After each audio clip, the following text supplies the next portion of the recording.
Hey there everyone, welcome back to Utility Sports. So excited for this video as the NBA regular season inches closer and closer. We're going to discuss each and every NBA team in today's video and give one question for each of those teams. So in total, 30 total questions, 30 NBA teams. Let's jump into it. If you guys do enjoy the content, be sure to leave a like, subscribe, hype the video up as well. Let's not waste any more time. Now, I am going to give you an example of what today's video is not going to be like.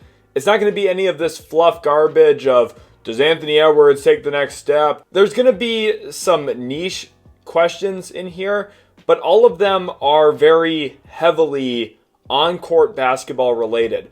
That is intentional. First of all, I'm going to urge you to be careful where you're getting your basketball analysis, because a lot of it out there in the world isn't even real analysis. It is just flat out, oh, this guy didn't have what it takes. This guy didn't want it worse.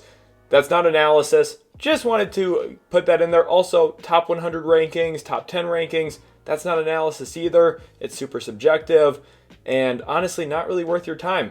This stuff, these kinds of questions are, I think, a lot more analytic based and definitely, I think, more fruitful for actual basketball discussion. I'd love to hear your answers in the comment section as we go throughout this and any questions you have for these NBA teams.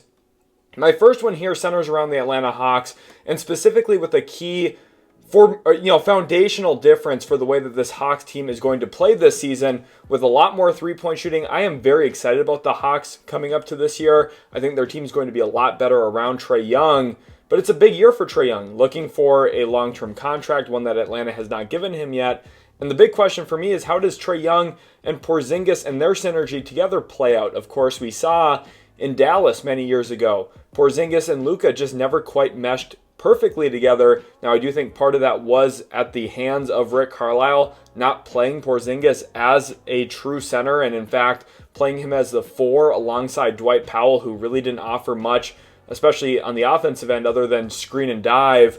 And I think it relegated Porzingis to a natural role for what his skill set should have been next to Luka Doncic and the play style that they should have played. I do think Atlanta, while they will play some double big combinations with Porzingis and Onyeka Okongwu together, we'll also probably see Asa Newell in the mix a little bit. I feel like this Hawks fit is going to be a little bit more natural. I also think there has been a real progression, not only in Porzingis' game, you look at his post-up, the playmaking, all of those areas have taken strides forward, but I also think there's a greater maturity in his game, understanding what he's meant to do on the floor, trailing in as a delay action big man, flowing in and out of actions, and then also willingly setting screens and popping, fading out of those. And then when you do get those switches, taking advantage of them out of that mid-post. And Dallas never really found that recipe. Washington, of course, didn't have the talent. I thought Boston and Joe Mazzulla maximized a lot of what Porzingis could do for them in their team context. And I'm super excited to see Trae Young with a big man like Porzingis, because even though he's not that natural, super deep roll man, get on the offensive glass like a Clint Capella type, which we have seen Trae have very good success with in the past, this gives him a whole new level of dynamism, a real post-up threat, a guy who can flat out space the floor and not only shoot threes, but shoot them with great range. I'm so excited to see how this plays out. I think this is going to be the core fundamental question for Atlanta, because if this works out as good as it possibly can, the Hawks could be real fringe contenders this season. I've liked a lot of their moves. I think Nikhil helps them a lot defensively. I think a year older of Zachary Sachet, a healthy Jalen Johnson, a good offseason from Dyson Daniels. This team is going to be closer to really being ready to win. And the additions that they made with Kennard, Porzingis, and Nikhil, I think do push this team a lot closer toward that contention. I don't think that they're at the very top of the conference, but I still think that they're a very good team, and one that, if everything meshes correctly the way that I expect it to, this team's going to be really fun, and a lot of really great basketball is going to be coming out of Atlanta this year. Now let's go on to those Boston Celtics. I referenced them talking about Kristaps Porzingis. This team looks way different, right? You still have Jaylen Brown in the mix, but no Jason Tatum at this point. He's going to be out with that Achilles injury. Now, it does sound like his rehab's going well. Perhaps could even play at the end of the year, although I don't expect Boston to really rush him into things. And my question here is, does Boston punt on this upcoming season? They traded away Drew Holiday. They brought in a player who honestly hasn't led to a lot of winning in Anthony Simons. Now, I am still a huge believer in Anthony Simons' offensive talent. You have to expect a bigger offensive role this year for Peyton Pritchard. They did sign Chris Boucher to kind of fill some of the role that is lost by Al Horford's departure. Not all of it, but some of it. But then the other signings, Josh Minott, Luka Garza, they're going to be relying heavily on Nehemiah Queta this year, who I do like as an individual player, but let's just be frank about it. The Celtics are not going to be at the top of the East like they've been the last few years. Just without Tatum, without Porzingis, without Drew Holiday, this team is not the same Boston Celtics that we saw hoist a Larry O'Brien. Now, I do think this team is still going to be relatively good. I think that if the season plays out in a good fashion for them, if players stay healthy, if things gel and mesh right, and they don't have to rely too much on some of the fringe depth that they've signed because of some of those pieces just not being plus players in the NBA, in my opinion, I still think the Celtics can vie for a playoff spot. But if you told me, hey, Derek White misses 1 to 2 months this season with an injury, knock on wood, of course, or if Jaylen Brown misses significant time, or if Peyton Pritchard even misses a good amount of time, you start kind of knocking off some of the top-end talent for the Celtics offense, and then, of course, the trickle effect that has throughout their roster, relying on lesser players more consistently. I could very likely see the Celtics missing the playoffs altogether and realizing, kind of the way that the Warriors went when Steph Curry broke his hand many years ago in the absence of Kevin Durant after his departure to Brooklyn. The Warriors just weren't themselves, and then they ended up positioning themselves for the draft where they got the second overall pick, ultimately drafted James Wiseman. That didn't work out. But with a loaded 2026 NBA draft coming up with Cam Boozer, AJ DeBonsa, Darren Peterson, Nate Ament, a whole bunch of other talented players in the top 10, could Boston line themselves up to get a young, cost-controlled contract as they've dealt with and endured some of the early ramifications of that ever-so-scary second apron? The Brooklyn Nets, of course, are one of those younger teams, and I'm very curious about how things are going to play out. Cam Thomas, what an offseason that really never felt like it was going to end for the Brooklyn Nets. And now, not only did they get Cam Thomas back on what is now an expiring situation where they might not feature him, they also have 5 first-round rookies they're going to try and incorporate. They traded for Michael Porter Jr., no more Cam Johnson. This team looks drastically different even from a year ago, and it's hard to point to what the Nets team identity philosophy is going to be. Of course, they still have Nick Claxton, they have Day'Ron Sharpe, but for me it is pretty difficult to expect this Brooklyn team to do any form of winning. They just don't have a bunch of win-now-ready players, and of course, Nets fans, you know that. I'm not really leaking anything here at this point. There's no spoiler in this, but my question is, how do the Nets play? They leaned into a lot more dribble handoffs. That's something I expected. If you go back to my video that I recorded very similar to this one last year, I talked about how Nick Claxton could be very heavily involved in DHO, something Day'Ron Sharpe has done for them as well. The Nets had a near 50% increase in dribble handoffs from the year prior. So we know Jordi Fernandez, he's going to bring some of that Mike Brown zoom offense, some of those DHOs off the top of the key, getting your best players into space.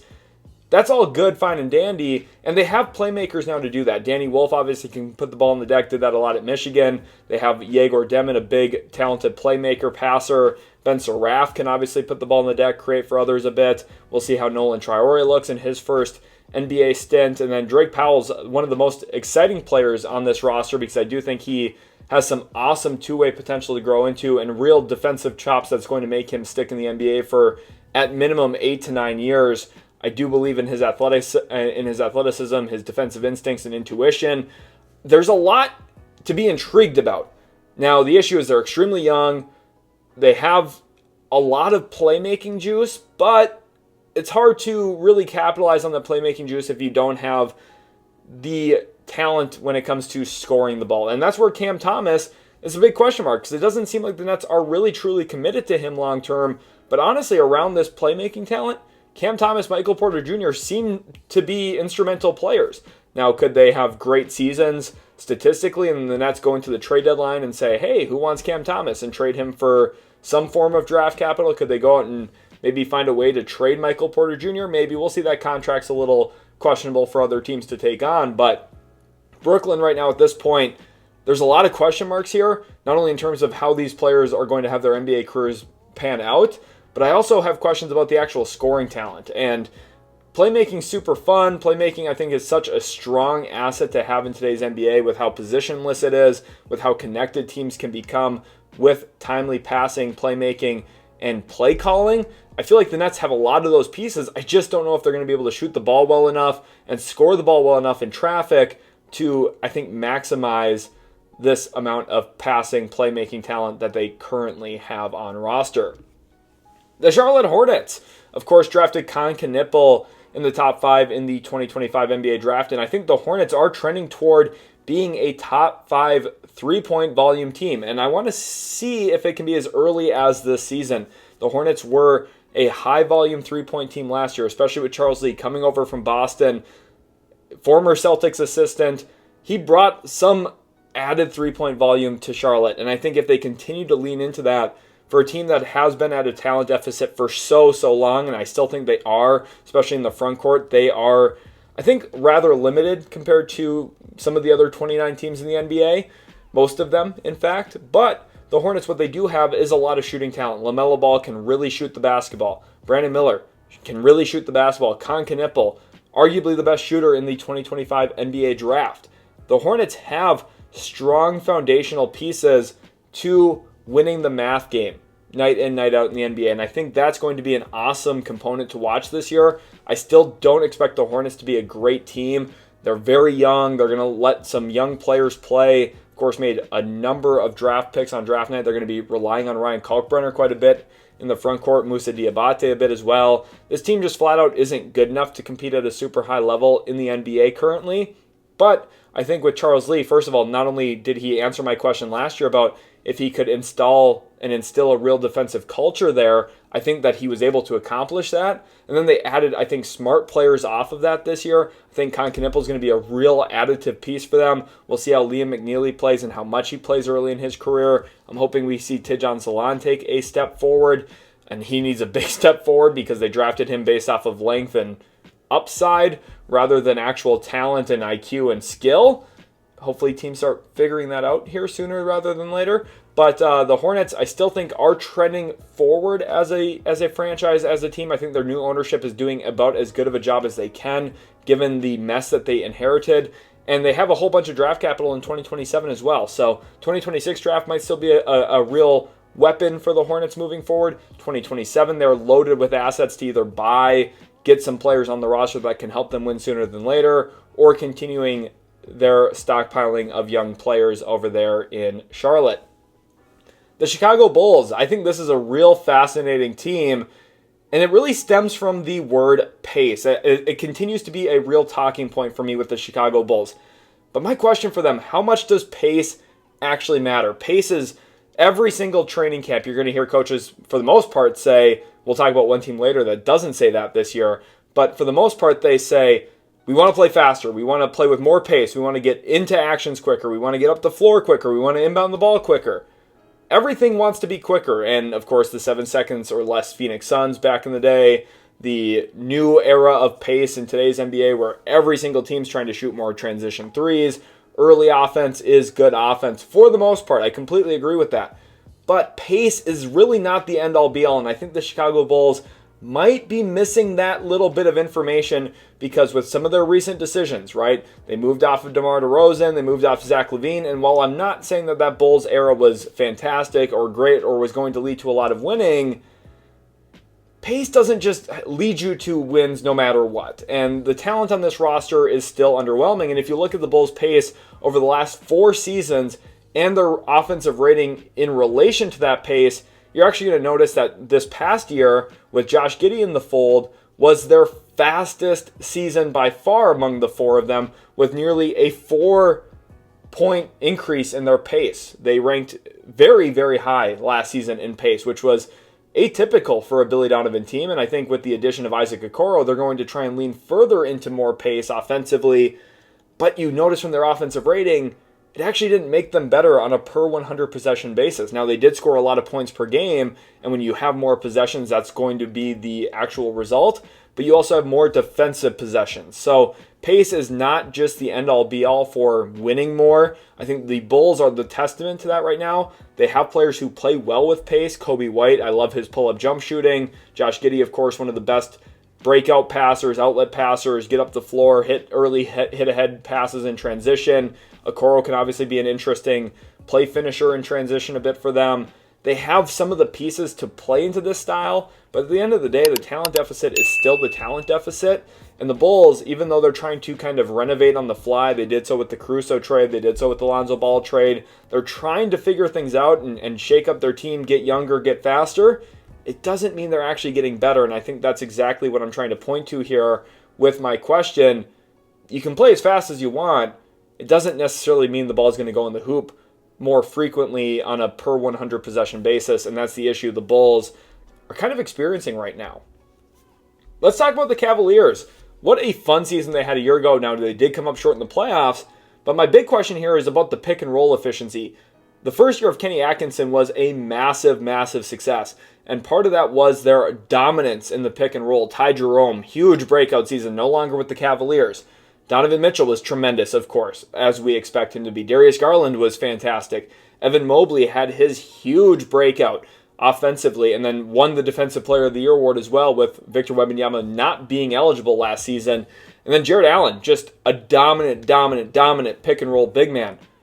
The Cavs were unbelievable. They started the year super hot. They maintained a lot of that dominance throughout the course of the entire regular season. Their pick and roll game was unreal. At certain stretches of the year, they had the three most efficient pick and roll ball handlers in Mitchell, Jerome, and Garland. Now with Lonzo Ball in the mix, I think that you have a little bit more size. Obviously, Jerome's not a small point guard either, but you can lean into Lonzo a little bit more. I think a bit more defensively talented. Another really good hit-ahead passer. This is going to get the Cavs some more transition looks. Obviously, he's a very good ancillary player outside of the pick and roll as kind of a connective piece for a team, but you go back all the way to his UCLA days, early Lakers days, and at times in Chicago and New Orleans as well, has been a very effective pick and roll player. And I think the question for me is, how do teams adjust to them? Is there things on film that other coaches figure out on how to limit? Are you trying to force Donovan Mitchell, Darius Garland certain ways? And does the absence of Ty Jerome off the second unit actually make a big difference for this team? And I do think we're going to see some slight slippage, but I still expect the Cavs to be a very good pick and roll team. I think that's going to be, again, this year, their bread and butter. They're also going to be very good in transition like they've been. I think Lonzo's such an additive player for them in that regard as well. When he's on the floor, Donovan Mitchell's one of the best transition players in the league too. So I think the Cavaliers are going to still be a great team once again. I think they're a very safe bet to finish top two in the conference very, very easily this year, especially with some of the injuries to the other teams like Boston and Indiana. But does that pick and roll efficiency stay at that super elite level? Yes or no? That's the real question. I think it'll still be dominant. The question for me, though, how much more dominant can it get, or will it kind of fluctuate in a negative direction just a bit this year without Ty Jerome? The Dallas Mavericks, I think, are one of the most misunderstood teams in the league right now. I think Dallas is going to be tremendous. A lot of people were doubting them. In my standings predictions, I actually predicted the Mavericks to finish top 4 in the Western Conference, and that was met with a lot of skepticism, criticism in the comment section. I understand why, but when you look at this roster, you look at the talent pool, you look at the size, the defense, this team is going to win on that end of the floor. They're going to rebound the heck out of the basketball as well. They're going to win the possession game, I think, night in, night out. The question for me, though, in the half court, especially at the end of games, in really tight situations, especially early in the year without Kyrie Irving because of his injury, how will the Mavericks drive and then subsequently shoot the basketball? Because I do think Dallas, especially with Jason Kidd, he's going to want to open up driving lanes for this team. That's going to be a little bit of a challenge, especially with their personnel. They don't have the best collection of drivers in the world when Kyrie Irving is not on the floor, and they definitely don't have a collection of great shooters. PJ Washington is one of the streakiest shooters in the NBA, and streaky in a good way when he's facing Oklahoma City, streaky in a bad way against almost everybody else. Year in, year out, one of the worst corner shooters in the league. Pretty standard stuff for PJ Washington. Anthony Davis, flat out one of the worst jump shooters in the NBA on a high volume basis. He is, honestly, like if you look at his career, he has been a less optimal jump shooter than Russell Westbrook. And what's Russell Westbrook's not loved nickname? Just saying. Anthony Davis, like, he's a really great player, a tremendous two-way player, one of the more dominant players in the league. He does have flaws on offense, and at times it can be fading in and out of games a little bit, but at other times it's being a little too reliant on 18-foot jump shots, being a little too reliant on being a stretch big, and it's not really his A-plus skill set. Cooper Flagg shot the ball extremely well last year for Duke. I do think Cooper Flagg long-term is the obvious best player on this team. Now, not probably as a rookie. I think AD is the best player on the Mavericks right now. But Cooper Flagg being the face of the franchise, he's going to have the ball in his hands a lot.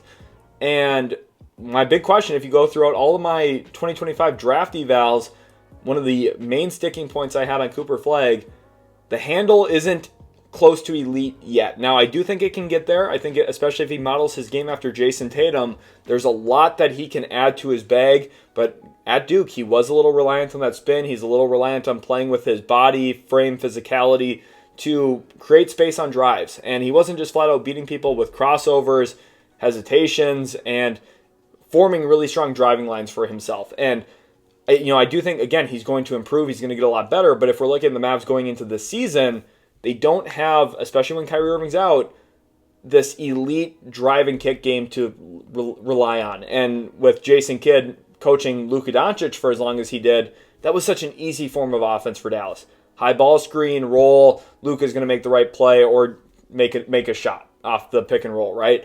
Or Luka's going to win in isolation and get to certain spots. And worst case, you can mid-post him. You can figure out ways to, navigate certain defensive lineups and make things work offensively. The Mavericks don't have that cheat code anymore. They don't have that, hey, here's a guy who's going to run 25 pick and rolls a game, going to mid-post him 7 times, we're going to, isolate him 6 times a game. You just don't have that cheat code. You have a lot of really great players. You have a lot of really great options. This team's going to be, I think, on the lower half when it comes to three-point shooting this year in terms of both efficiency and volume. And I think at times their offense is going to feel a little murky, where you just don't win with a lot of space. You don't win with a lot of timing. You're going to win with size. You're going to get on the glass. You're going to create second possessions. There's going to be other great stuff. They're going to be an awesome transition team as well. They're going to be very fun. But there are going to be some moments where Mavs fans go, this team cannot score the ball for certain stretches of time. And that's going to be a challenge for them to overcome, even with all of the size, talent, and long-term hope that Mavs fans should have with Cooper Flagg now as the new face of the Mavericks. The Denver Nuggets, what a great offseason that they've had. And this is ultimately the same question I had for them last year.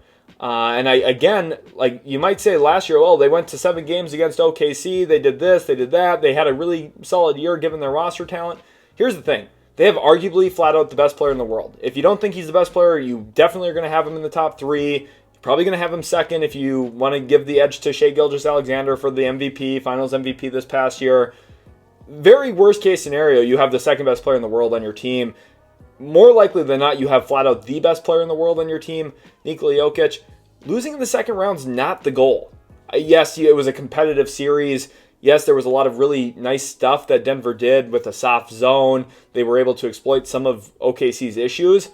The issue is Denver wasn't able to fully take advantage of it because their offense, as great as Jokic is, this team doesn't shoot enough threes around him, and I just don't understand it. It's like such an easy thing to do. Last year, Michael Porter Jr. led the team in three-point attempts per game, 6.4. He is now playing in Brooklyn. Cam Johnson has never shot 6+ three-point attempts per game. Now, I do think in Denver, that context is going to look a lot different. Cam Johnson, I think, is due for a tremendous season. I think he's going to shoot a ton of threes. And with Jonas Valanciunas, they obviously have another guy who can play out of the pinch post and create some offense when Jokic is out of the game. And with Day'Ron Holmes, they have another big man that they can rely on, play a little bit bigger. The Nuggets are going to still be very good. So I don't want to come across like I'm being at all pessimistic. I think this Nuggets team is way better than it was last season. I just want to see them shoot more three-pointers, please. They had an Aaron Gordon renaissance last season where all of a sudden he figured everything out shooting-wise. Does that hold true this year? And again, it's not even just about the three-point percentage. It's about the volume. You just need to get threes up in the league today. I think if Denver wants to seriously win a championship, there needs to be at least 2 or 3 games in a 7-game series where they outshoot their opponent, not in terms of just percentage, but sheer volume of attempts. And that's not something that they consistently do. And I'm hoping going forward that Cam Johnson can really lean into that role for Denver, and that Jokic, who is such a tremendous player, has that kind of volume around him to really make him even more impossible to defend. Because if the Nuggets shoot and make more threes than their opponents, more than they have in recent years, it's an almost impossible task. It honestly is. If you look back at that Thunder Nuggets series, the amount of attention Jokic garners from opposing defenses, it's like 2, 3, 4 bodies at times that you have to send at him to hope he misses around the post or in the middle of the floor. Like, you have to show him that respect. And if you have guys just willing to shoot and make three-pointers, it's going to be a world of difference. I'm a little worried that they don't have Michael Porter Jr., but I think overall Cam Johnson's going to fill that void enough, and he's so additive in the other areas that Michael Porter Jr. just flat out isn't, in terms of connectivity, defensive intelligence.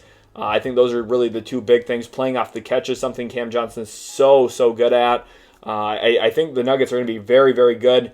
A very real NBA contender this year. But again, I want to see them win that math game just a little bit more frequently. The Detroit Pistons.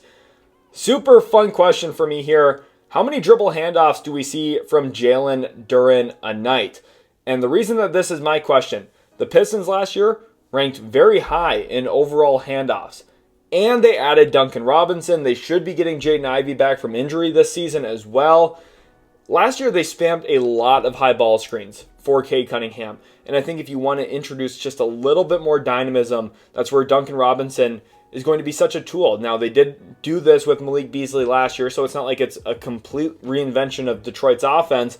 I just want to see them lean into it more. I want a few more dribble handoffs. Coming into his NBA draft class, I compared Jalen Duren to Bam Adebayo. Now, defensively, he's not near that area yet at all, but offensively, there's so many similarities in terms of the screen, short roll, playmaking field, DHO game.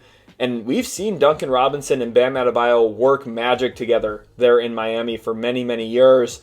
I want to see Jalen Duren and Duncan Robinson find that chemistry as well. I think Duncan gives Detroit a little bit more playmaking juice out of some of those actions in comparison and in contrast to Malik Beasley. So I just think leaning into Duren a little bit more. He's still extremely young. The more opportunities they give him, the more differentiation they can get into their offense, especially once Ivey's back, with Duncan Robinson now in the fold.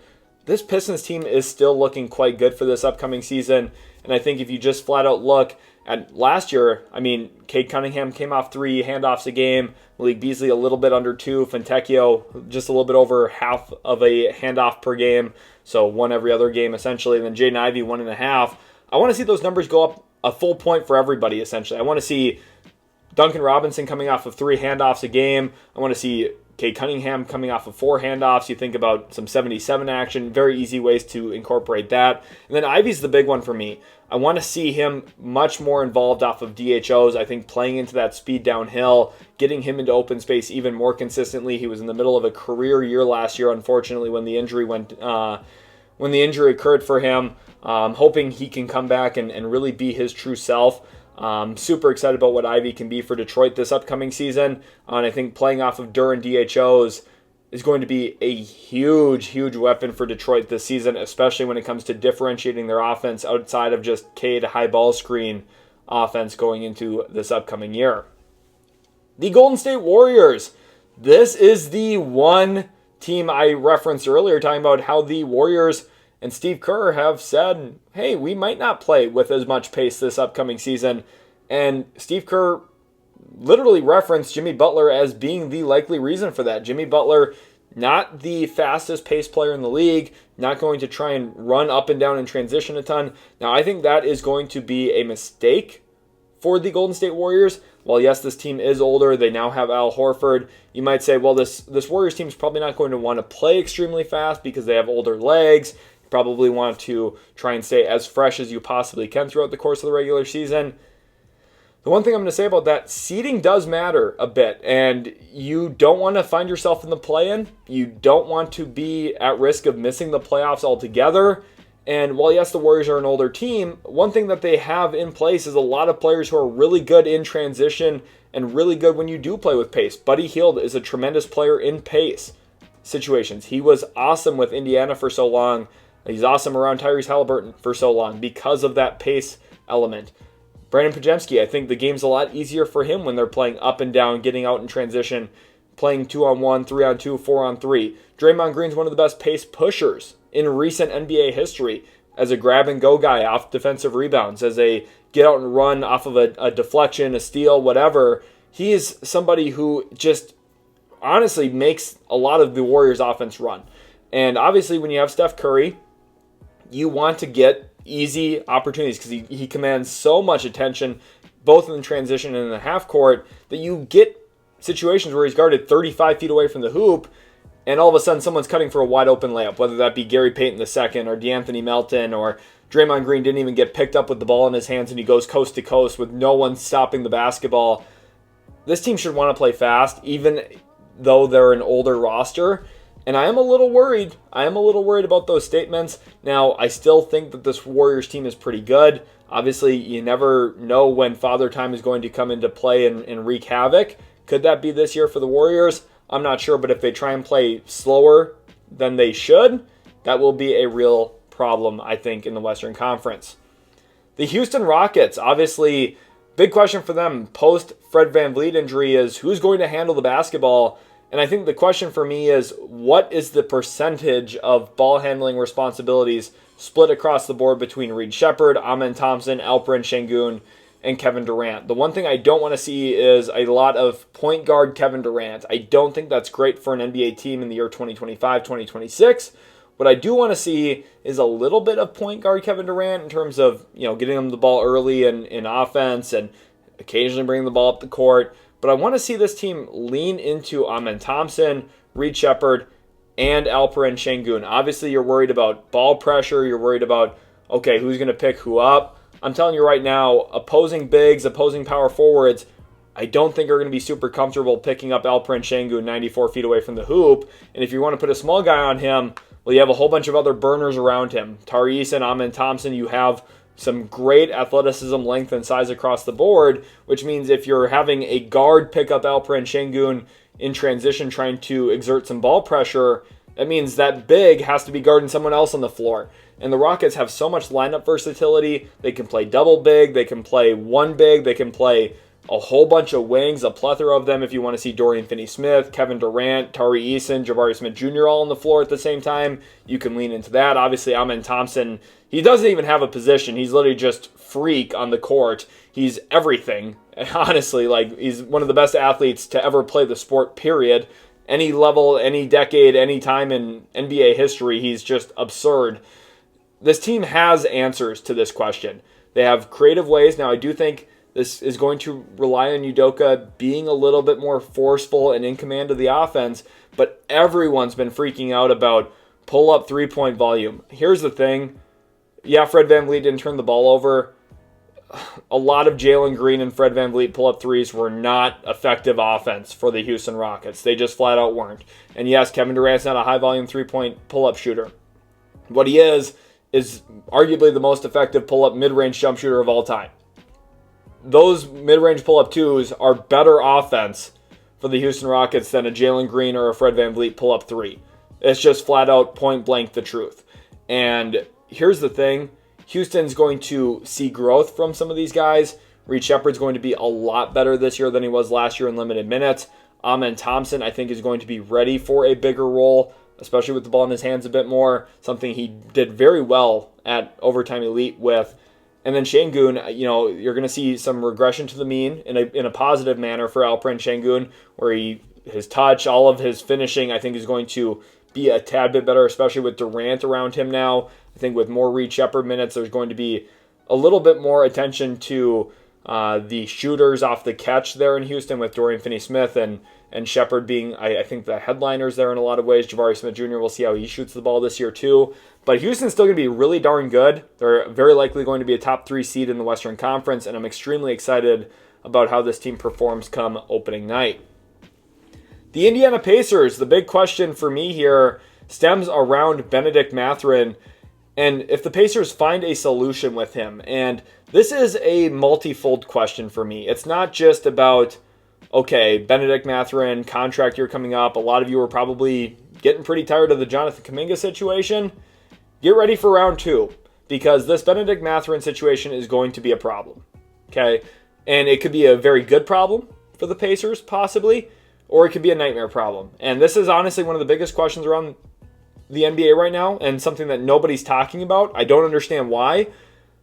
This Mathurin contract, this Mathurin future in Indiana, this Mathurin situation in general is going to be like pulling teeth. Because Benedict Mathurin, there's a lot of people out there who still believe in the upside. They believe in a lot of the shooting talent, the scoring, the pull-up jump shooting, the overall athleticism, the two-way profile to a certain extent. There is a lot to be excited about Mathurin as an individual player.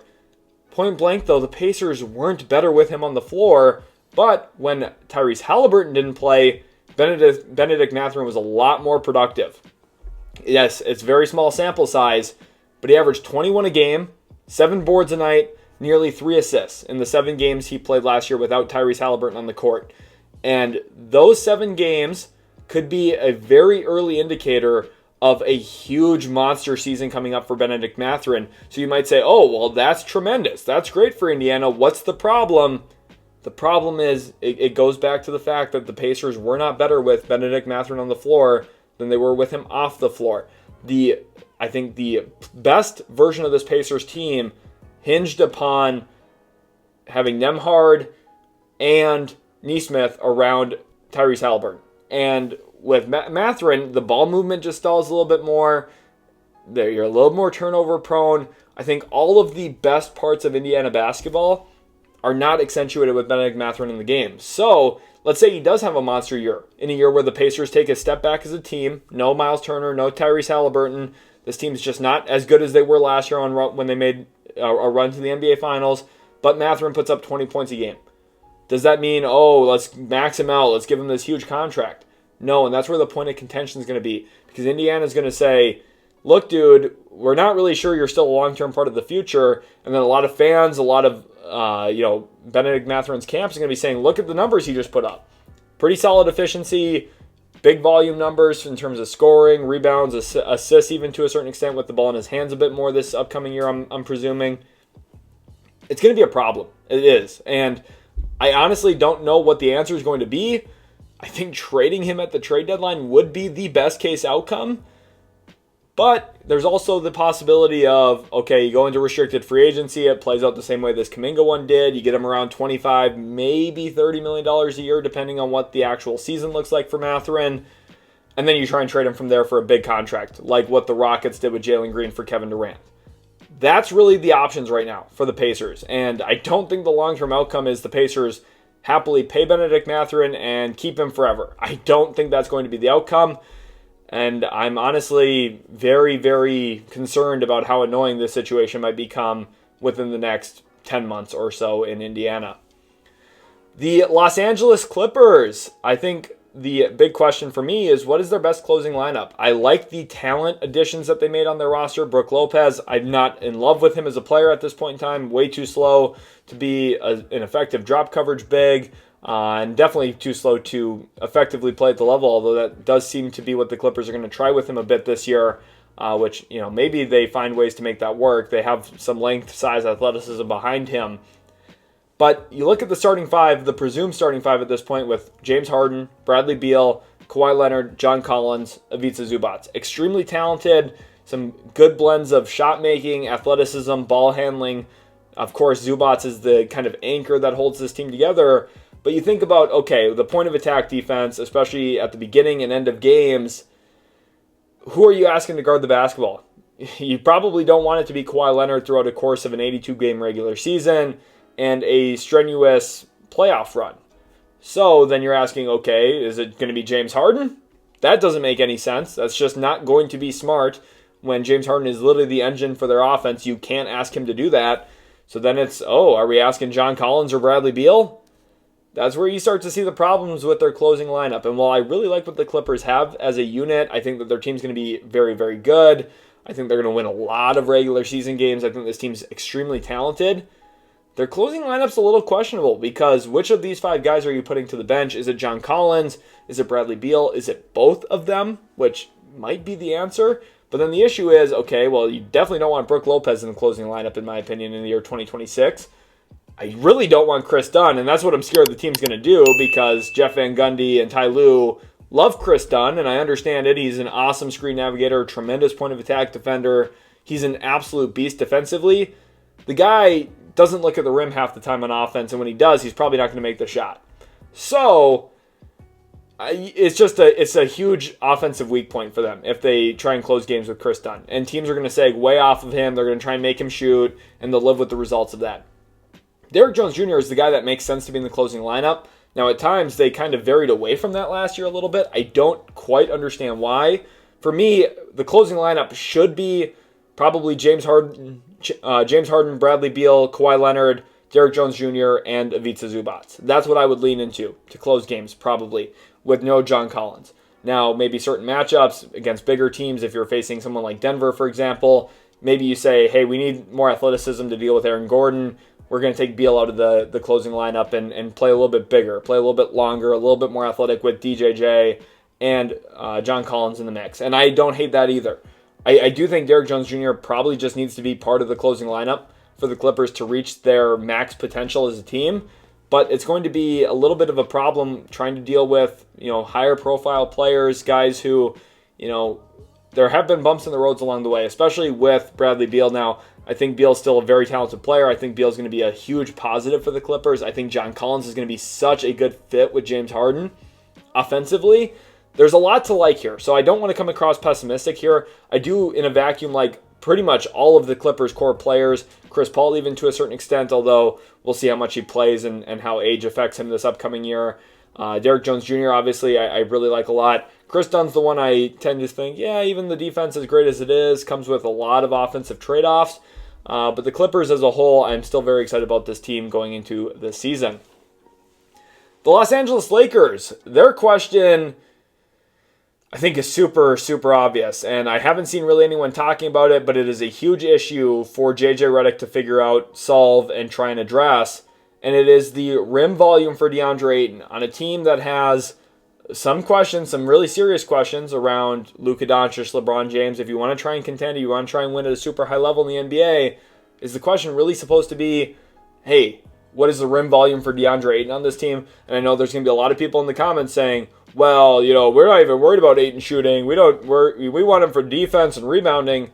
Okay, watch more DeAndre Ayton if that's what you're hoping for here.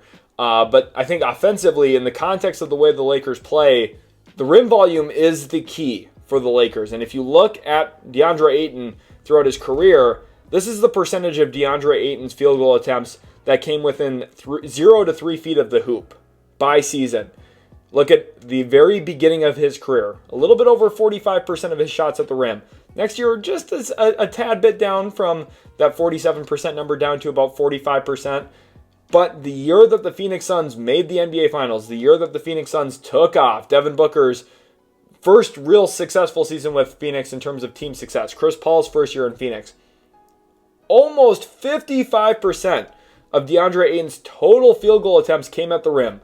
Catching lobs, getting on the offensive glass, putbacks, all of it, the valley-oop, everything that you can think of. DeAndre Ayton at his very best is at the rim offensively. And then he got an extension. And look at the drop-off. It is honestly laughable what this chart is. It is laughable. And this is what the Lakers signed up for. There's a reason, first of all, that Portland was okay saying, yeah, we'll pay you to go play for another team. And then secondly, this needs to change for the Lakers. If I'm coaching DeAndre Ayton this year, I'm whispering in his ear every single day, at the rim, at the rim, at the rim, at the rim. That's really the only thing that you should care about for DeAndre Ayton is what his rim volume looks like. Because his last couple of years in Portland, especially the first season in Portland, which was like barely over 25% of his attempts came at the rim, which is half of what he used to be doing in Phoenix. Like after his extension, he just didn't really care. You just have to call a spade a spade. Like he hasn't even touched 35% of his shots coming at the rim as a center. It's absurd. And if you're going to be successful around Luka, around LeBron James, and I've watched probably more Luka Doncic over the last 7 years, 6 years than anyone else on the planet, or at least near it, like, you need a big man at the rim. You need a screen dive partner. Luka thrives off of that. It just bends the court spacing. It makes it impossible to effectively guard a Luka Doncic team when you have someone rolling to the rim, playing at the rim and above the rim. With how great of a lob passer Luka Doncic is, you need someone at the rim to maximize him. And DeAndre Ayton needs to play at the rim this year. And if he doesn't, it's going to be a disappointing season for the Lakers. If he plays at the rim as frequently as he did in 2020, 2021 with the Suns, watch out, the Lakers are a serious, serious threat. I really recommend to everybody, for Lakers fans or anyone curious about this, go rewatch the Lakers versus Timberwolves in the playoffs. JJ Redick went away from playing Jackson Hayes, decided to play no center. The Lakers had essentially no rim volume throughout that series, no reliable rim volume, and it was the death of them. And they never figured it out. JJ Redick didn't figure it out, and that series was over before it began because of that decision. It shocked me when they did it. That's what they stuck by throughout the course of that series. It was a mistake. DeAndre Ayton is not going to be the solution to the mistake if he wants to shoot a whole bunch of 15-foot fadeaway jump shots. Just point blank simple. He needs to be at the rim. If he's at the rim, the Lakers actually have a chance this year to do something very, very good in the playoffs. The Memphis Grizzlies, it's going to be about rim volume, and specifically pick and roll volume for Zach Edey. If you go back to any of my draft evaluation before the draft class on Zach Edey, I talked about how the post-up game is not the point of drafting Zach Edey. And in fact, if you want to really sell yourself on Edey as a prospect, I referenced a lot of Ivica Zubats in those profiles. And I talked about how he could be a dominant pick and roll big man because of his hands and his touch around the hoop. Now, I do think there was an adjustment period last year to playing in NBA space and NBA pace and the sheer increase in size around him compared to the college game. That was all foreseeable with Zach Edey. But he was also not in the right system last year under Taylor Jenkins. This is his pick and roll man efficiency and volume throughout the regular season.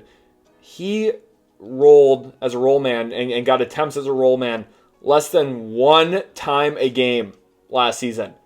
That is absurd. It is absurd. And I'm guaranteeing you, with Ty Jerome now in the mix and Isalo as the long-term head coach of the Memphis Grizzlies, that will not be the case. Buy stock on Zach Edey right now. And this is coming from someone who didn't have Zach Edey top 3, top 5 in his big board that year. Buy stock on Zach Edey right now. This is when he's going to start taking huge strides forward. Because, yes, even though it was low volume last season, you look at his efficiency, his points per possession when he was given the ball as a roll man. Oh my gosh, 1.46 points per possession. This is the key for the Grizzlies offense. They have one of the more dynamic ball handlers in the NBA in Ja Morant, someone who I think is now at this point massively underrated because of some of the off the court stuff that's limited his availability over the last couple of years. And now you add in a ball handler like Ty Jerome, who we talked about earlier in the Cleveland section about how valuable he was as a pick and roll ball handler for Kenny Atkinson. This is a match made in heaven for Memphis. Isalo, I think, is going to unlock a lot of what Zach Edey can actually provide offensively to an NBA team as a dominant screener and a tremendous roller. And I think this is going to be the time that Memphis finally maximizes one of their big men. Don't think it's going to be Jaren Jackson Jr., but I do think Zach Edey will be maximized very, very quickly into his NBA career now with Isalo at the helm. The Miami Heat. My question is not going to differ from last year. It's the exact same question. How often do we see Bam Adebayo and Khalil Ware on the court together? And remember, I asked this exact same question last year before Khalil Ware had even played a game in the NBA. And the answer to that question was a decent amount. We saw them play 526 minutes together. Now, this is the thing about Miami. They were not good last year. With just Bam Adebayo on the floor, no Khalil Ware, they actually got outscored. -1 point per 100 possessions. So they were about even, right? You're in the ballpark. You're a fairly competitive team with your starting center in the game with no other big on the floor. With Khalil Ware in the game, no Bam Adebayo, -1.8 points per 100 possessions. Still not bad, especially for a rookie big man. pretty darn good, right? Their offense even took a step up, but you obviously could expect the defense to take a step down. But the trend in the NBA, and I don't think it's a fad. What a fad was small ball, wanting to play tiny. That has never been a successful method, really, in the NBA, outside of a James Harden-led team. Tall ball is what wins. It always has been, and I guarantee you it always will be. Skilled size, talent, size, that combination is impossible to beat and very difficult to replicate. And in the 526 minutes with no low leverage included, that Adebayo and Khalil Ware shared the floor together, they were nearly +5 per 100 possessions. And remember, the Heat were not very good last season. They had a whole bunch of drama, turmoil. Jimmy Butler gets traded. The team was not successful as a unit. And they had a very poor end of the year. And still with Adebayo and Ware on the floor together, +5 per 100 possessions. They need to lean into it more this year. I foresaw it last year. I said this is something that I want the Heat to do. Tall ball wins. You look across the league, the teams that play big tend to find success. The Heat, they have that option. They need to fully lean into it this season. And if they completely do, they play these two guys together a lot, they're going to be very, very good, I think, even with some of the other questions on this roster. And there's a lot of them, but I think if they lean into Adebayo and Ware, they can win a good number of games with those two guys playing heavy minutes together. The Milwaukee Bucks. This question is going to probably not make people happy, but I want you to really hear me out. Bucks fans, I'm sorry. Don't crucify me in the comment section. But Milwaukee's not a good team, and my only question is how long until everyone else figures that out? This team is not good. Now, I still think they'll make the playoffs in the East, and that's a testament to how super heroic Giannis Antetokounmpo is. He is an absolute freak. One of the best nicknames in sports history. Greek Freak, very well deserved. He is a superhero in that Milwaukee Bucks jersey because of his talent, because of the attention he draws, the amount of bodies that have to try and get in front of him to slow him down, the evolution of his jump shot, the evolution of him as a passer over the years. He is unbelievable. Unbelievable. One of the honestly most overlooked players in the sport, even though I think everyone universally looks at him as a top 5 guy. Like, it's just absurd how good this guy is. And I really like the Miles Turner addition. I think that's a huge positive addition in contrast to Brook Lopez from a year ago. I think Miles Turner is going to be awesome for the Milwaukee Bucks. The issue is he's the number 2 guy. And I don't think Miles Turner is a true number 2 player on a great team. I don't think he's a number 2 player on a good team that doesn't have a real number 3 player. Like Kyle Kuzma has not been a part of winning in a long time. And listen, I don't fully subscribe to that. Like, there's a lot of really talented players who can help win games in the right context. I'm just not sure Kyle Kuzma's right context is being the third fiddle, the third option. And then you look down the roster. Yes, you're going to say, oh, there's a lot of recognizable names here. Like, I know who Amir Coffey is. I know who Gary Harris. I know this, that, and the other thing. Like, you need to understand, it's not about name recognizability. It's about, okay, how many of these guys should be the 4th or 5th or 6th best player on a team? And the answer for pretty much all of them, if they're not featured on the graphic right now, is no, no, and no. And you have a lot of 8th or 9th guys on the roster around this trio, and it's hard to even want to call it a trio with Kyle Kuzma. Now, I do like Gary Trent Jr. I think he's a solid player. KPJ is not a rotation player on a good team. That's just, again, the fact. The Clippers experienced that and knew that last year. They had no stability when James Harden was out of the game, and Kevin Porter Jr. was part of the reason for that. Milwaukee cannot rely on him. The Bucks have a lot of questions. I think the best case scenario for Milwaukee, unfortunately, this is never the way you want it to go, but trading Giannis Antetokounmpo is the best option for them at this point in time. That's not what's going to happen, though. Milwaukee's going to make the playoffs. They're not going to go anywhere in the playoffs again this year. And then we'll have a whole nother offseason of, will Giannis ask out? Yes or no? What's going to happen? Too many Shams tweets to count. It's going to be a huge mess, a huge question. The Minnesota Timberwolves. Does Chris Finch give Rob Dillingham a real chance? Now, I want you to hear me out. I don't think the Minnesota Timberwolves will be better this season with Rob Dillingham on the floor than they would be with him off the floor. So I'm not saying, oh, Chris Finch, you better play Rob Dillingham or else. I'm saying, look at the long-term outlook for the Minnesota Timberwolves.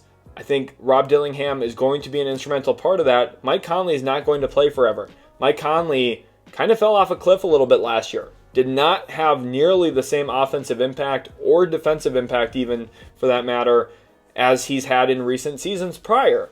And you need to be aware of that, and I feel like Tim Connolly was aware of that. He made a very aggressive decision to trade up for Rob Dillingham, and it was one that I found admirable. And honestly, I liked it a lot because I felt like Minnesota was in a position to get a guy who could create his own shot, create for others out of the pick and roll, and spell off of Anthony Edwards. And the Wolves still badly need that. I love the talent that this team does have. Dante DiVincenzo, they got Julius Randle at, I think, a pretty fair number. Jaden McDaniels, still one of my favorite players to watch in the league. Rudy Gobert, still one of the best defensive players in the league. This Wolves team is still very, very good. There's other players, of course, that I could go on about.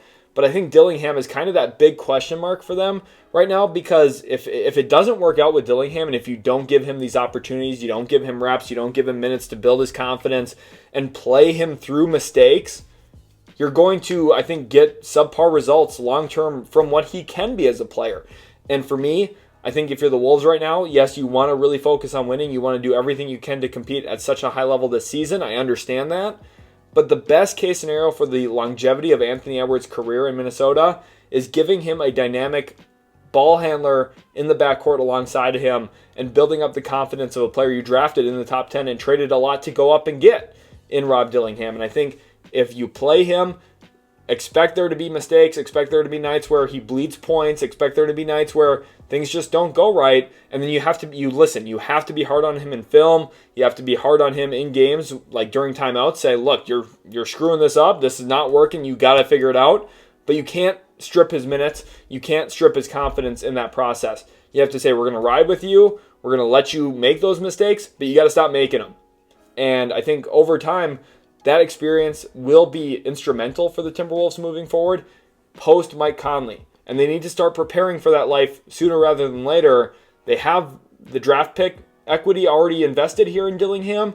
Now it's about the minutes, the play time, and I think they need to make that investment as soon as this season as well. The New Orleans Pelicans, kind of excited for their year. Not sure how it's all going to pan out, but my question is, if they're healthy, huge if here for New Orleans, if they're healthy, how do they shoot the basketball? So much of their season is going to rely once again on Zion Williamson. When Zion plays, this team's actually pretty good. When Zion doesn't play, this team's not any good. That's just been kind of the MO. But a lot of drastic overturns this year, right? They drafted Jeremiah Fears, who I don't think is going to have a very good rookie season at all. In fact, I would predict he has a very bad rookie season. Derek Queen, we'll see how his rookie season goes. I think it'll be a work in progress at the very best. But this team does have some really nice pieces. We'll see how DeJounte Murray comes back from his Achilles injury. Jordan Poole, I think, could have an awesome year for the Pelicans. Some really great volume numbers last year in Washington on a losing team. Herb Jones, one of my favorite players in the league. Trey Murphy, I think, is going to have an okay season for himself. I'm not quite as high on Trey Murphy as others, but I do think he's a good player. The Pelicans have a lot of interesting pieces, and I think they have some guys who do fit pretty well, like Kevon Looney. I've thought more and more about it. I didn't love it initially when the signing happened, but I do think from a screen and dive perspective, get on the glass perspective, it does make some sense for New Orleans, so I don't hate it as much. Yves Missy's obviously such an awesome big man from an athletic standpoint, makes some real wow plays night in, night out. New Orleans has some stuff, and it's just about how everything kind of ties together, comes together, and if they're healthy, how do they shoot the ball off of that? That's going to be a huge question. They did not shoot the ball very well last year. Now, you have pivoted from the Brandon Ingram iteration of this team, which I think is good for the long-term outlook.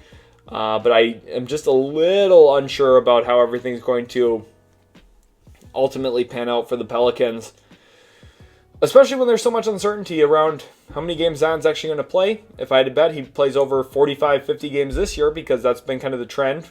Shortened season, slightly less shortened season, but we'll see.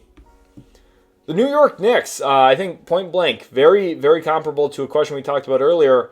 How much double big lineup combinations do we see? The New York Knicks were really good at certain points with both Karl Anthony Towns and Mitchell Robinson on the floor together last year under Tom Thibodeau. Now, it wasn't very often in the regular season at all, honestly. Part of that was because of Mitchell Robinson's injuries.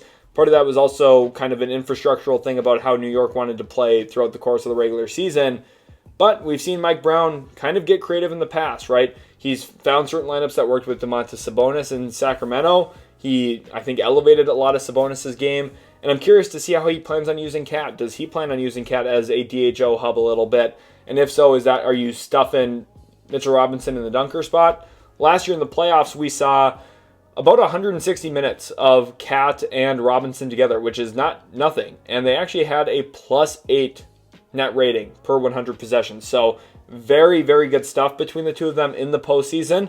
I think on paper, this makes a lot of sense. I was there in person, got to see a ton of games with Karl-Anthony Towns, Rudy Gobert as teammates sharing the floor together.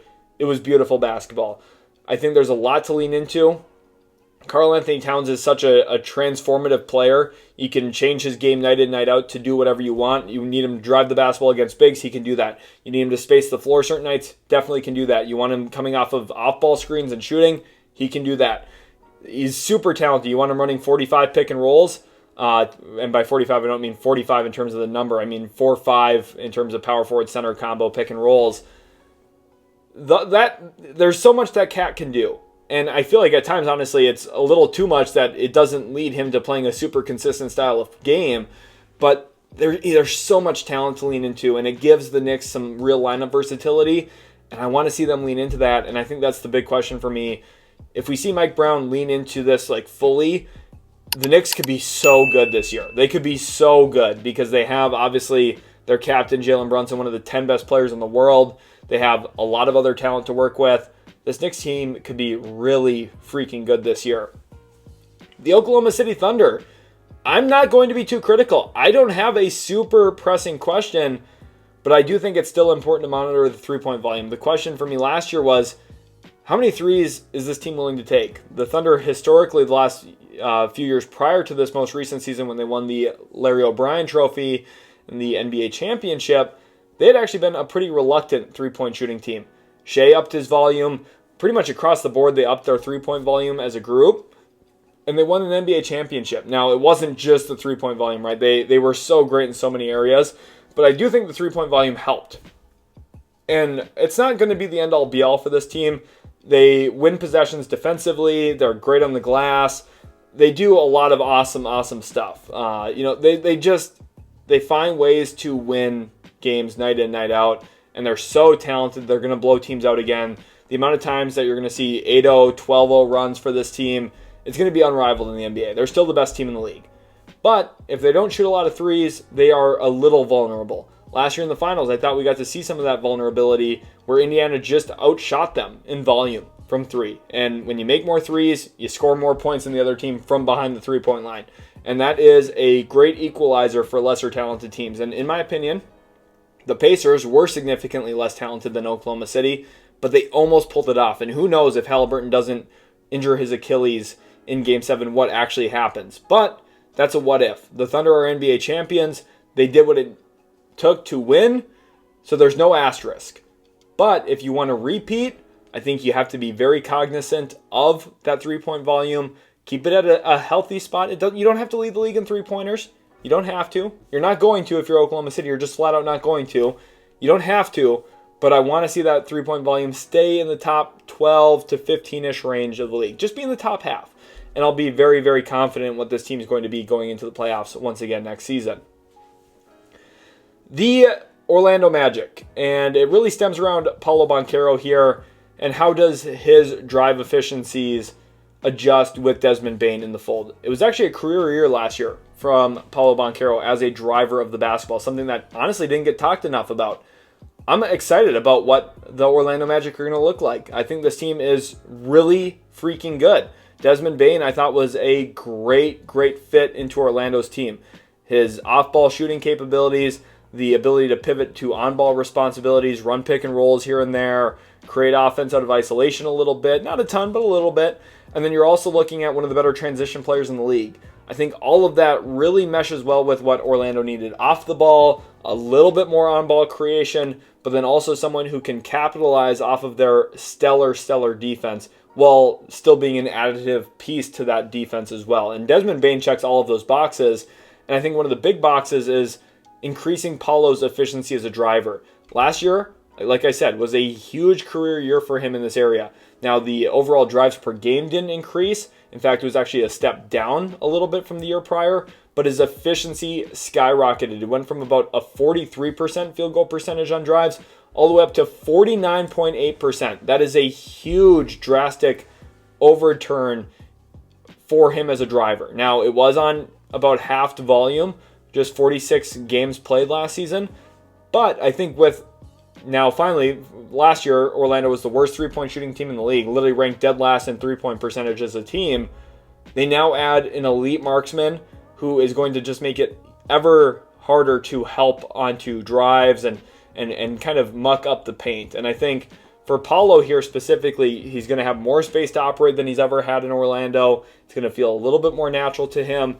And he's already, I think, been intentional in taking strides in this area as well. So the Magic, I think, are slated to have a great season. I think Paolo's going to have another career year as a driver. And I think Desmond Bane is going to stand out in a huge way when it comes to Orlando's overall team context and taking that huge leap from a very good team to a great one this season. The Philadelphia 76ers, point blank simple, the only question that really matters for this team at this point in time is if Joel Embiid's healthy. If he's not, they're not going to be any good. That's just the reality. I like Tyrese Maxey a lot as a player. Paul George, that contract's not good. Well past his prime, no doubt about that.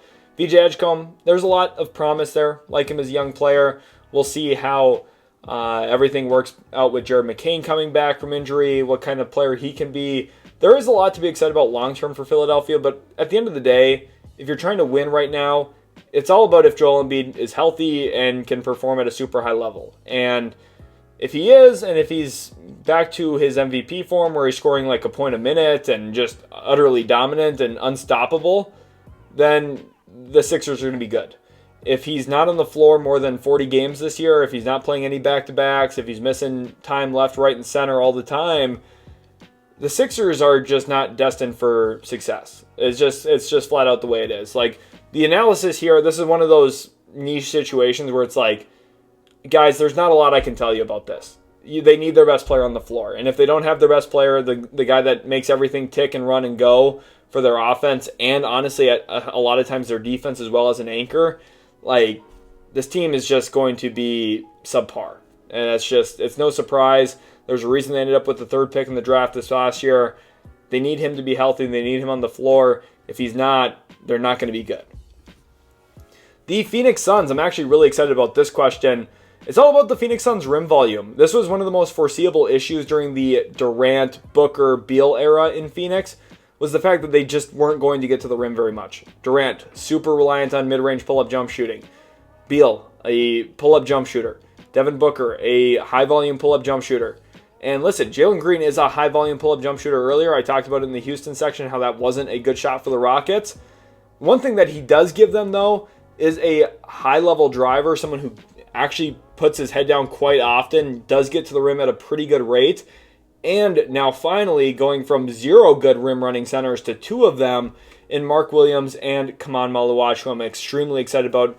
Looks like he's put on some strong muscle. And I think if Mark Williams can stay even relatively healthy throughout the year, I'm not expecting 82 games from him, but if he can stay relatively healthy, it's going to give the Suns not only kind of a strong building block in terms of a semi-veteran player who has the ability to impact games positively right now, but it's also, when he is out, it's going to give Maluach bigger opportunity, bigger room for growth. I don't think the Suns are going to be this like absurdly great team this year, but I honestly don't think they're much worse than they were a year ago. And I think they're kind of in that same ballpark. And if you look at Jalen Green's numbers from last season, not only is this guy extremely durable, played all 82 games last season, but he did have over 10 drives a game, very comparable volume to a player we just talked about in Orlando and Paolo Banchero. And the efficiency was actually quite good, nearly 47% from the floor on drives, shot about 60% of the time on his drives, and he gets to the line, not great, but a little bit, just under 2 free throw attempts per game resulting from drives. So you're looking at almost 7 points a game coming off of drives. That's a pretty good number, and I think for Phoenix, you, first of all, bringing over Ott from Cleveland, I think is going to lead to probably better pick-and-roll basketball to begin with. That's going to be very huge to watch for with Devin Booker and Jalen Green probably kind of co-sharing ball handling responsibilities there for the Suns. But then off of that, you have Mark Williams, Maluach as pick and roll partners. I think the rim volume is going to be a lot better. There's more lob threats. There's more downhill juice with Jalen Green on the team now. I think the Suns are going to be very comparable to what they were last year, which isn't great, but I think Suns fans are going to appreciate the product a lot more. And I think this team is going to be, I think, a lot more exciting. And the expectations aren't quite as high because the name brand isn't as high. There's no Kevin Durant. There's no Bradley Beal. But I think what you actually have right now is a better team on paper, a team that fits together better long-term. And I think this is actually going to be a good step in the right direction for the Phoenix Suns moving toward the future. The Portland Trail Blazers here. The question for me really is about the Blazers' offensive identity. This team is going to be fantastic defensively. So with that being point blank, the first thing I say, I don't have questions about the defense. This team is going to be stellar on that end of the floor. What I am concerned about is with no Damian Lillard this upcoming season, Scoot Henderson missing the beginning of the year, what is the offensive identity that is ultimately going to be established here for the Portland Trail Blazers?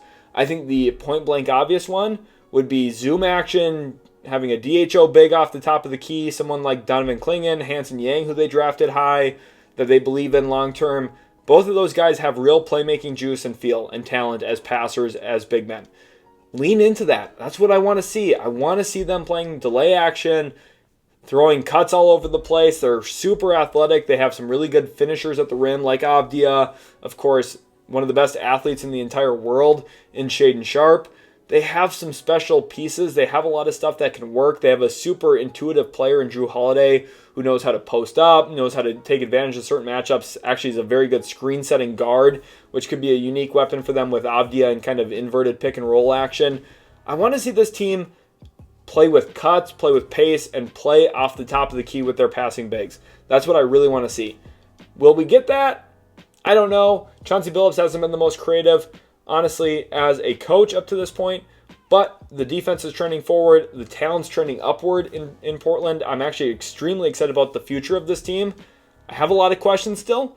I'm not sure this is going to be the year that we see that super massive leap for them, but I think they're going to be knocking on the door of the playoffs at the very worst.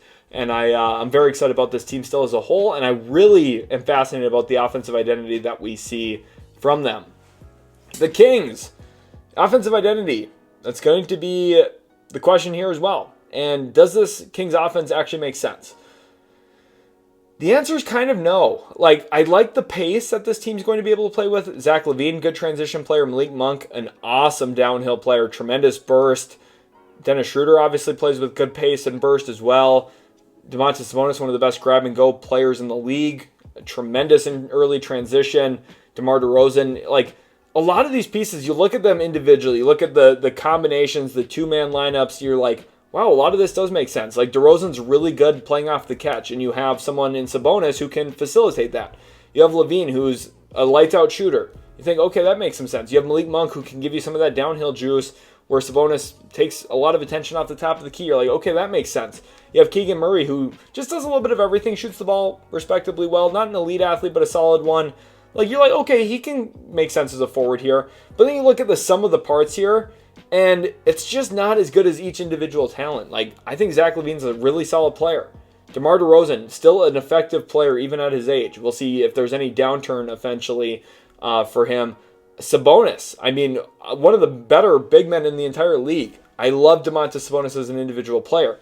The issue is this team as a whole, even though some of the two-man constructions, some of the three-man constructions here do make some sense on paper, it just doesn't fully fit. And it doesn't actually fully make sense, especially in the year 2026, where you're saying, okay, we don't have a stretch big man. We do have a stretch big in terms of hey, you have to guard him because he's really creative with DHOs and he's going to screen your guard off and get a three-pointer for his teammate.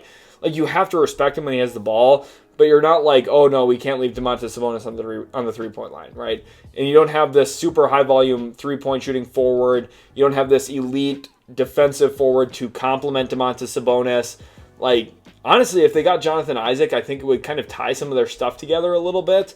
But the issue is, how do you get Jonathan Isaac? And what salary are you sending out? And then there's all these other issues. And I like Nick Clifford. I think the Kings did pretty well on draft night getting him. I think he's going to be an additive player for them. But, man, the Kings just aren't good enough. And they have talent. They have good players. This isn't like the mid-2010s Kings or the 2009 Kings. This isn't like, oh my gosh, this team doesn't have good players or good talent. They actually have a good number of good players. They have 7 or 8 real rotation caliber players and an all-NBA caliber guy, fringe, all-star, or at least high-quality starter players. The issue is they just don't all fit each other, and the sum of the parts just isn't equal to what the individual talent is across the board, and that's the issue right now in Sacramento. We'll see how Doug Christie can make everything work. They did take off a little bit after he took over last season. I'm just not sure, though. I'm just not sold on it. The San Antonio Spurs. For me here, the big question, why not now? This Spurs team is really darn good, and I know people are going to maybe sigh at that a little bit and say, this Spurs team's not ready. What I'm going to tell you right now, they have a top 5 player in the entire world. They have Victor Wembanyama. He's going to be an MVP finalist, or at very worst, in the main contention for the MVP award this year. He's the best defensive player in the world. He is going to very quickly be the best player in the world very soon. Very, very soon. And the Spurs, even though they're extremely young, going to be relying on some young guards and Dylan Harper and Stephon Castle.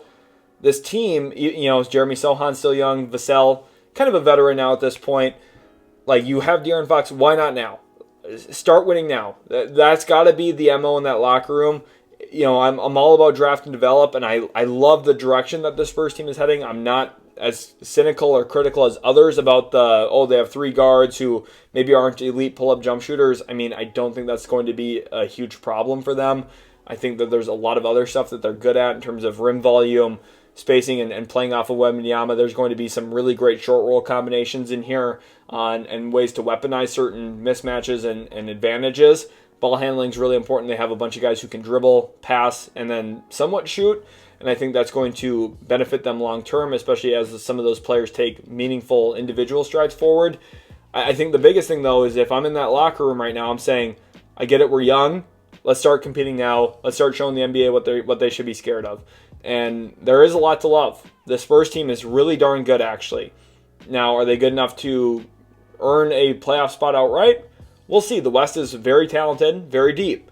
But when you have a top 5 player in the sport, you have a legitimate chance. They have that in Victor Wembanyama. I'm extremely excited about this team, and Spurs fans, you should be over the moon excited as well.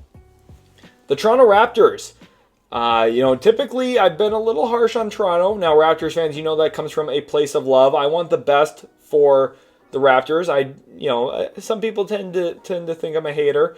I'm not trying to hate. I do have still some serious questions and concerns about this team's offense, but with Colin Murray-Boyles in the mix, with Brandon Ingram, you look at the combination of length, size, some really solid athleticism, great defensive instincts, the ability to challenge on the perimeter without fouling. The Raptors have a lot of those boxes checked, and if you look at how last season ended, the team's defense took huge strides forward throughout the course of the year. I think they're starting to really find themselves on the defensive end of the floor. They drafted one of my favorite defensive prospects in Colin Murray-Boyles. Brandon Ingram's been a part of some really good team defenses, actually. If you look at some of his stretches, especially in New Orleans, where the Pelicans don't give up a lot of three-point shots, and they've done a good job contesting out on the perimeter. Brandon Ingram's been a part of that. Obviously, he's great length, size, and that's kind of the testament of what Masai Ujiri has left here in Toronto now at this point. And while I'm not, again, super enthused about the offensive outlook for this team, they're going to be able to guard. And one of the easiest ways to winning a lot of regular season games is building a very strong team defense, one that is switchy and covers ground, rangy, and can protect the rim. The Raptors, man, they can do those things. And I'm extremely excited about this defense. I think that you could very well be looking at a possible top 7, top 6, maybe top 5 defense in the NBA. I think top 5 might be a little rich, but we'll see. We'll see. This team, defensively, if they pick up from where they left off last year and they take that stride forward with, health, I think that's going to be a core thing for this team. Having Brandon Ingram and having Colin Murray-Boyles now in the fold, someone who can kind of just fill a ton of gaps and solve problems for your team defense and rotation, all of a sudden you're like, oh my gosh, it's kind of hard to score on these guys. And that's a great way to get out in transition, make offense a little bit easier. I'm not sure if the Raptors are going to be a great team or a good team. I probably would bet against it. But this defense, I wouldn't be shocked if they finish top 10, and if they do, there's a real chance that they could be that kind of fun, dark horse surprise team out in the Eastern Conference.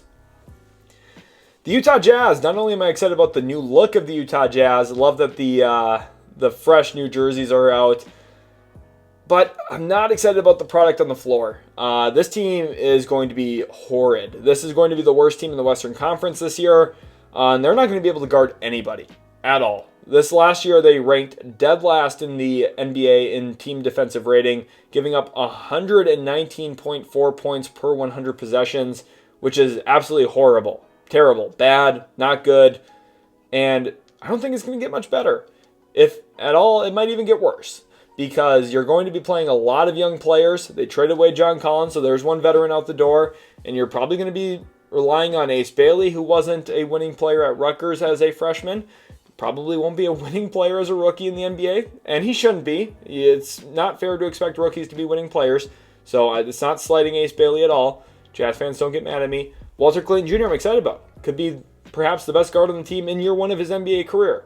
Now, I think that says a lot about the guard room right now. I'm not the biggest fans of Isaiah Collier, Keontae George, so on and so forth. Well, Walter Clayton Jr. has a real good chance of standing out and sticking out for a long time in Utah. The guy I'm really excited about, Taylor Hendricks. I want him to come back healthy. I'm hoping everything with his recovery, rehab, everything's going well, because he could be that kind of X factor on the defensive end that builds some form of team defensive context and identity for this roster because of his ability to cover ground, protect the rim as a forward, cover out in space a little bit. When you play a lot of bad defenders like Isaiah Collier, Bryce Sensabaugh, for example, Lauri Markkanen, even as a veteran, is not a good team defender. There is a lot of problems right now. Utah just doesn't have the pieces to be a good team defense, and they're young. That's a recipe for disaster defensively. I need Will Hardy to figure some way out to be able to guard. I just want them to be like 26th in team defensive rating, 25th. This team's not going to be good, but I want to see a step forward. And I hope I see that this year. I really do. I don't think the Jazz are going to be any good, and that's okay. Jazz fans, you're excited about AJ Devonta, who's playing at BYU. You're excited about the possibility of Cam Boozer. You're excited about Darren Peterson, who is really, really exciting. You're excited about the draft, and you should be. That's the direction that this team has chosen. They're trying to get top-end talent long-term. It's a smart strategy. We'll see how long it takes to pan out for the Utah Jazz. There's still a lot of question marks on this team right now in terms of their young talent, but there's young talent. And when you have young talent, it's exciting, but it also comes with a lot of losses and a lot of misery, and that is going to be it this season for the Jazz. Speaking about youth and losses and misery, the Washington Wizards are here. Now, I am still excited about the future of the Washington Wizards, and Trey Johnson, I think, such a fascinating fit here for Washington because this team just was not good offensively at all last year. And with Jordan Poole out, some veterans in, of course, you have Chris Middleton, who they got at the trade deadline. You have CJ McCollum, who they got this offseason in the trade of Jordan Poole. Washington is kind of all in on their young guys with some veteran presences. And Trey Johnson, as a rookie, I think could be in line to get a lot of opportunity. Now, they do have Bub Carrington still. Keyshawn George is a guy they're going to lean on and hopefully see take another step forward in his development. Of course, Alex Sarr was such a huge draft investment and someone who I still think is going to be an awesome player in the league long-term. Trey Johnson could be that huge X factor long-term, though, for the Wizards. And the guy that changes the outlook of this team because of his dynamic shot making, his ability to shoot both off the catch and off the move, and off the dribble. And then also, I think they're going to give him opportunities to grow as a decision maker. And could Trey Johnson turn out to be that Devin Booker type player? That was my ceiling for Trey Johnson coming into this draft cycle, or coming to the end of the draft cycle, was, I think, best case scenario, maybe he reaches the height of a Devin Booker. Now, that's extremely high praise, but Trey Johnson has that kind of shot-making talent to grow into. And I think a lot of it's going to stem upon the decision-making, the ability to read defenses, and then the reliability and consistency to knock down those perimeter jump shots, especially adjusting to the NBA three-point line might be a little bit of a battle. I think the biggest thing for me, and really in this question, the word influential is important. I'm not asking how great Trey Johnson is going to be as a rookie. I'm not asking how dominant he's going to be. I'm not asking if he's going to shoot 42 or 38% from three. I'm asking what his role and volume look like. I want to see how much of the time he's on the basketball, how much time is he flying off of screens, and how creative is Brian Keefe with the design around Trey Johnson offensively, because I do think Trey Johnson is probably the most instrumental offensive player on the roster going forward. They do have Cam Whitmore as well. We'll see what he ends up being for them after the acquisition from Houston. But Trey Johnson, to me, he's like the guy that, hey, if there's someone on this team that could score 27, 28 points a game, it's possibly Trey Johnson. And I want to see what kind of ways they use him, the diversity in his play type chart this year. And I'm extremely, extremely excited about that for the Wizards going forward. Thank you all so much for watching. Really hope you guys did enjoy. If you did, leave a like, subscribe to the channel for more NBA content, and we'll catch you in the very next Utility Sports video.